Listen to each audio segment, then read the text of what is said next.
Olá, meus amigos, vamos aqui para um videozinho rápido. Vou comentar com vocês uma matéria que saiu hoje no Money Times em relação à empresa do setor elétrico. Como nós sabemos, o setor elétrico é um dos principais setores da nossa bolsa de valores para quem pensa em investimento no longo prazo.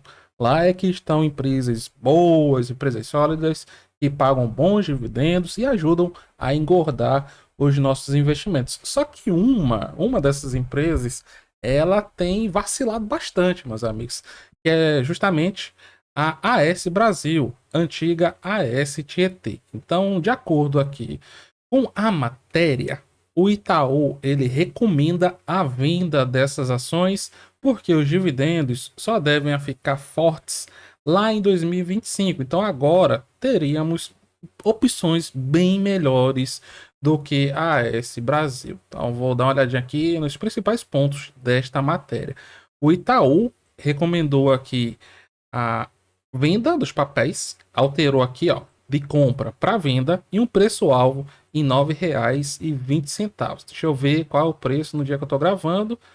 A ação acabou de entrar em leilão, tá aqui em 9,40. A mínima foi R$ 9,08 após a mudança, né? Já que a empresa antes era a STT, depois virou a S Brasil. Bateu agora recentemente nos na região de mínima, região dos R$ 9. Então vamos olhar lá, continuidade da matéria.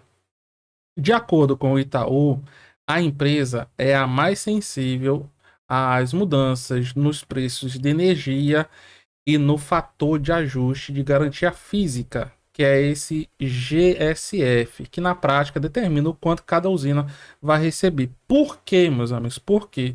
Porque os ativos da AS Brasil, eles estão localizados lá no Rio Tietê, como o próprio nome já diz, o antigo nome, né? A AS Tietê.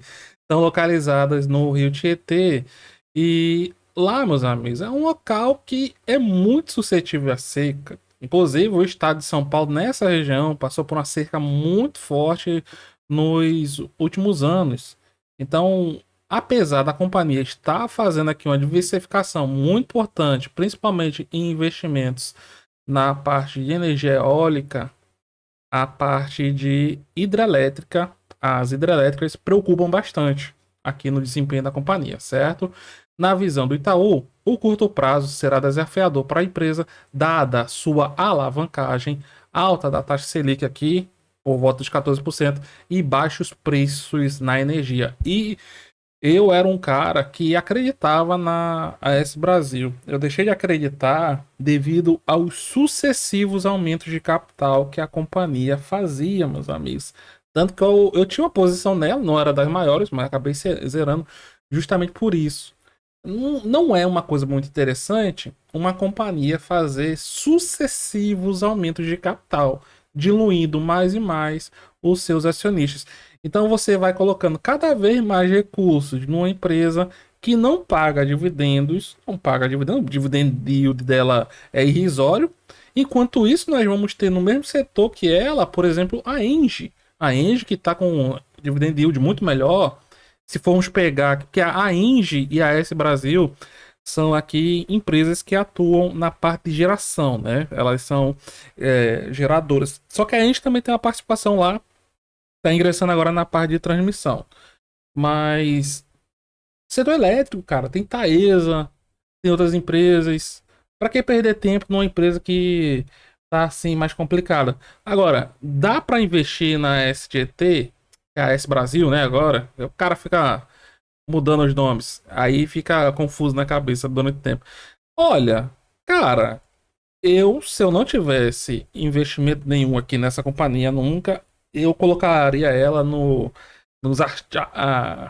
na parte, né, no percentual aqui de ativo de risco, porque realmente é só você olhar os resultados dela, não são resultados fortes, dividend yield e o endividamento dela tá muito complicado, tanto que na parte de reestruturação que ela fez, o que a companhia adotou aqui? Ela fez o seguinte, ó. Ela separou as operações dela, por exemplo, hidrelétricas, criou aqui empresas, reestruturou essas empresas para alavancar, contrair dívida no nome dessas controladas. Então a empresa ela tá super alavancada ela mesma e agora encontrou espaço, né, já que teoricamente é uma outra empresa para alavancar as suas subsidiárias. Então, para mim, não é uma coisa muito interessante não de ver numa empresa, principalmente setor elétrico, cara. O que mata aqui é porque o setor elétrico tem muitas opções. Essa é a questão. Então, de acordo com o Itaú, eles projetam baixos pagamentos de dividendos ao longo desse ano e do ano que vem, mas esperam que o fluxo de caixa melhore, principalmente aqui já começa a dar uma melhoradinha aí interessante em 2025, com o início dos projetos em construção. E sem falar que a companhia vai investir pesado nesses próximos anos. Para o Itaú, considerando os resultados reportados abaixo do esperado e a estratégia comercial que a companhia está adotando até agora, que vem prejudicando seu desempenho, eles têm uma expectativa de um resultado operacional ainda menor em 2023. Quanto ao médio e longo prazo, a partir do ano que vem, eles têm a expectativa de que o resultado operacional comece a melhorar, impactado pelos projetos que foram adquiridos recentemente pela companhia, certo? Então aqui, ó, dividend yield decepciona, dividend yield na faixa de 1% para o setor elétrico é muito fraco e eles não veem forte distribuição de dividendos em 2023. Então a expectativa aqui de continuar a mesma coisa.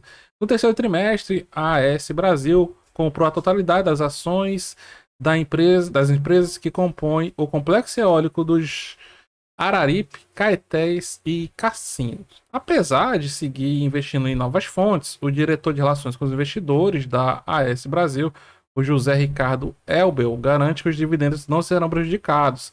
Atualmente, a política de proventos prevê o pagamento de 50% a 100% do lucro. Por prática, pagamos 100% há uma década. Seguimos nessa prática, conciliando dividendos com investimentos. Só que a companhia, ela tá pagando aqui 100% de um lucro que está cada vez caindo mais. E se a empresa está com uma alavancagem muito grande, por que não reforçar o caixa? Por que não fazer caixa? Para quando começar os resultados a melhorarem bastante, melhorarem mais, ter um caixa robusto e aí sim poder dar uma melhorada grande no pagamento de dividendos. Por que eles não fazem isso? Justamente para beneficiar os controladores, que é a AES.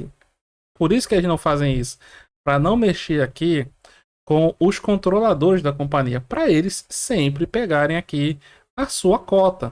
Na composição atual, fundos aqui, ó, da AES, que é uma empresa norte-americana, detém 19 mais 18. Então dá lá. Não, 29 mais 18, desculpem. 29, 39, 47. 47% aqui do capital social da companhia. Então 47% daqueles dividendos que você vai ver vem alguns centavos por ação, para eles já é alguma coisa. É a forma deles recolherem sempre os seus ganhos aqui do mercado nacional. Beleza? Então, se gostou, deixe seu like. Muito obrigado a todos e até mais.